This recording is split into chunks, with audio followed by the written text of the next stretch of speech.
Netizen na bastusan sa sinabi ng isang contestant ng EAT. MTRCB, muli nga bang nagbubulag-bulagan?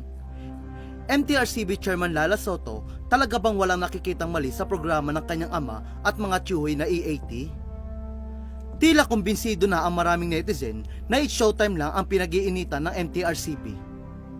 Ito yung matapos walang ginawang aksyon ang MTRCB sa EAT, matapos ang malaswang komento ng isang nilang contestant. Marami nga ang nabastusan sa sinabing ito ng isang contestant ng EAT kamakailan lang. Dahil dito, muli na naman nga kinalampag ng maraming netizen ang tanggapan ng Movie and Television Review and Classification Board na pinamumunuan ni Lala Soto Antonio. Tila kasi ang mga mali lang ng It's Showtime ang nakikita ng MTRCB at hindi ang ibang noontime show gaya ng EAT.